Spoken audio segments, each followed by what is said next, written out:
navana nangae eneni nayo navana nangae eneni nayo. À Dieu, une fois de plus encore, nous sommes là, toujours dans ce que le Seigneur va faire quand il va revenir par son retour. J'aimerais prier avant de continuer. Père, nous avons besoin de la présence de ton esprit. Laisse que la grâce de Dieu nous accompagne et que l'esprit de la compréhension habite au milieu de nous. Au nom de Jésus. Amen. Troisième élément, troisième chose que Christ va faire par son retour, c'est que Christ fera le tri. Il va trier. Dans la parole de l'ivraie et de la bonne sémence que l'on trouve dans Matthieu 13, 24 à 30, Jésus dit « Laissez croître ensemble l'une et l'autre jusqu'à la moisson. Et à l'époque de la moisson, je dirais aux moissonneurs, arrachez d'abord l'ivraie et liez-les en gerbe pour la brûler, mais amassez les blés dans mon grenier. » Il y a la notion du tri. Christ, quand il va revenir, nous avions dit qu'il va enlever l'Église et par cet enlèvement, il y aura vraiment les tri. Il va enlever l'Église, mettre l'Église à l'abri et il n'y aura pas d'intrus, il n'y aura pas de gens qui seront d'autre nature. Ce sera vraiment la séparation désormais. Le monde restera sur la terre et l'Église ira au ciel dans la présence des dieux.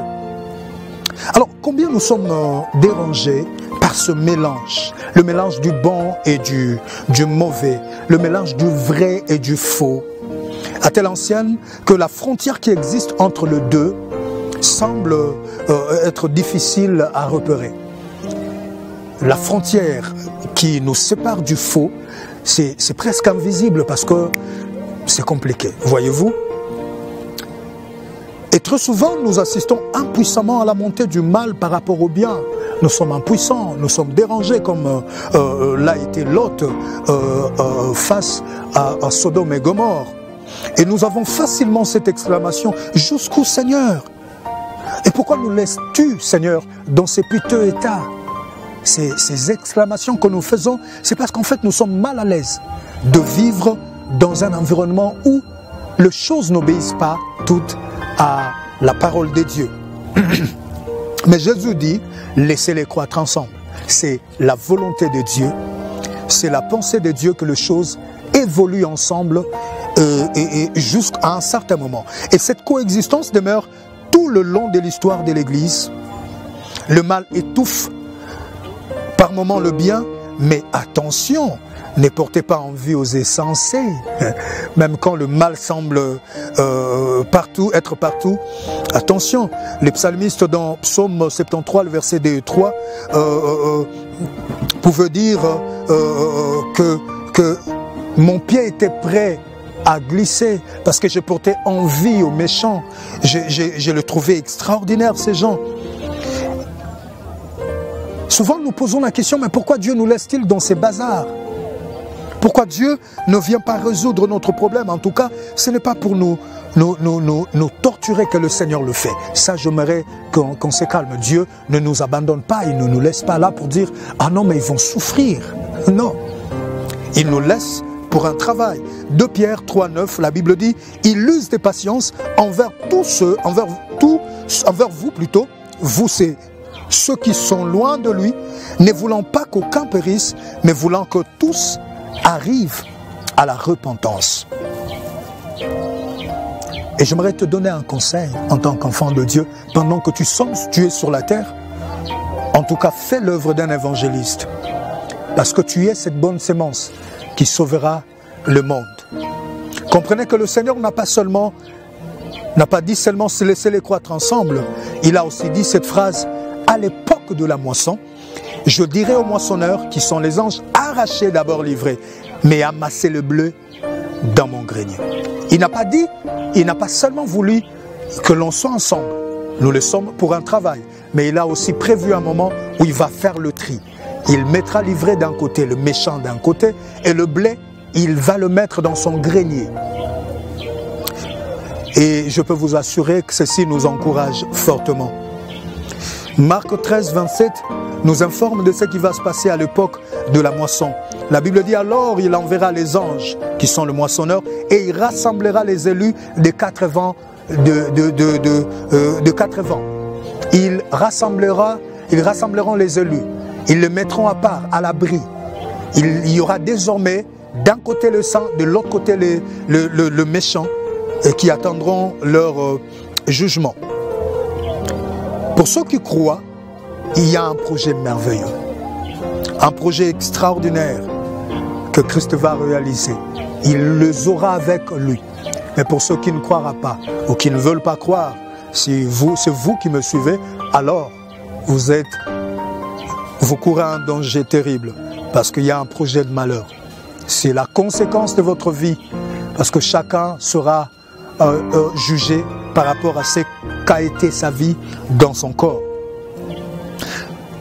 Jésus revient nous prendre et nous placer dans son grenier, dans les maisons qu'il est allé préparer. Jean 14, 13, 3 plutôt, nous avions dit « Je m'en vais vous préparer de places ». C'est ces places-là que la Bible ici appelle grenier.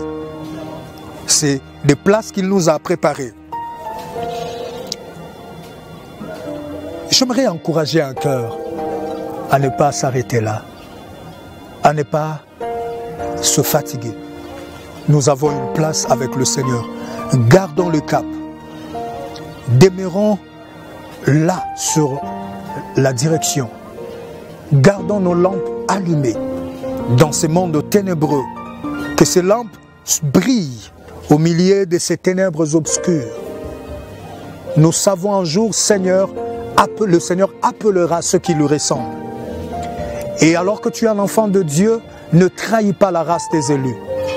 Ne te trahis pas toi-même. Ne pense pas que ça ne sert à rien de craindre Dieu. Ça ne sert à rien de nous appliquer à la justice de Dieu. Ne pense pas cela. Parce que Dieu te payera sur ta vie, sur ce que tu es en train de faire. Sois exemplaire, sois modèle, vis ta vie comme le Seigneur le veut, manifeste de l'amour, manifeste de la compassion envers ceux qui ne connaissent pas le Seigneur, envers ceux qui vivent avec toi, de l'amour envers ton Dieu. Parce que le Seigneur attirera à lui des gens qui le ressemblent. Et si tu ne ressembles pas à Christ, malheur à toi, tu ne le ressembleras, tu ne seras jamais attiré à lui. Le Seigneur est bon et il nous réserve de bonnes choses. Il viendra faire le tri.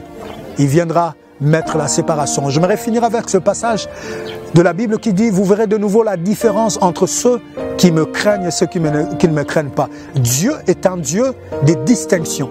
Dieu est un Dieu de tri. Même quand il nous a laissé marcher ensemble, vivre, nous côtoyer, nous sommes voisins. Mais dans le regard de Dieu, il y a d'un côté les fils de la lumière et d'un côté le fils des ténèbres. Même quand nous venons tous dans l'église, l'autre il sort d'une boîte de nuit, l'autre là il sort d'une retraite, il est dans la crainte de Dieu, dans le regard de Dieu. Il y a d'un côté ceux qui lui appartiennent et de l'autre côté ceux qui ne lui appartiennent pas. Aujourd'hui nous sommes mélangés, demain le Seigneur reviendra et parmi les choses qu'il va faire par son retour, ce sera trier, mettre d'un côté ceux qui lui appartiennent et ceux qui ne lui appartiennent pas. Alors dans quel camp tu veux te retrouver? Dans le camp de ceux qui seront dans son grenier ou dans le camp de ceux qui seront entassés pour être brûlés? C'est à toi de faire le choix. C'est à toi de décider. Mais moi je peux t'encourager à choisir le Seigneur, à marcher avec le Seigneur, à lui donner ta vie, à lui donner ton cœur, à dépendre de lui pour que tu ne tombes pas. Gloire soit rendue à Dieu parce que notre Seigneur est amoureux. Il dit, même quand vos péchés sont rouges comme la cramoisie, même quand ça arriverait à ces niveaux, le Seigneur est capable de le rendre plus blanc que la neige. C'est-à-dire vous pardonner, effacer tout ça et vous redonner ou vous donner une vie nouvelle. Tout cela n'est possible qu'en Christ. Est-ce que vous le voulez? Alors priez là où vous êtes. Moi j'aimerais vous encourager et vous accompagner justement par cette courte prière. Seigneur, je suis en train de solliciter ta grâce, cette grâce merveilleuse sur chacun de ceux qui nous suivent, qui nous regardent maintenant.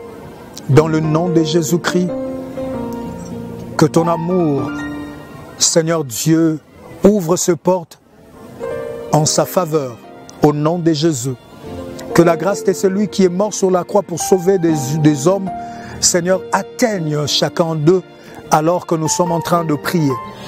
Et ceux qui sont découragés par la réalité de la vie, je prie que tu le motives encore, que tu le relèves dans le nom de Jésus. Tu as dit à propos de Simon, le diable t'a réclamé pour te cribler comme l'on crible le froment, mais moi je priais pour que ta foi ne défaille point. Seigneur, je suis en train de prier comme tu l'as fait, que sa foi ne défaille point. Dans le nom de Jésus-Christ. Amen. Merci beaucoup. Que Dieu vous bénisse partout où vous êtes. Nous sommes très contents de savoir que vous nous suivez. Écrivez-nous, posez des questions, demandez de prières, demandez de conseils, entrez en contact avec nous. Nous sommes disponibles pour vous. Plus 243 82 155 47 91. C'est les numéros par lesquels vous pouvez nous appeler. Aussi, vous pouvez nous contacter par WhatsApp. Marc Sperare sur Twitter et Facebook. Et puis Marc Sperare 002 sur Gmail. Soyez bénis. Amen.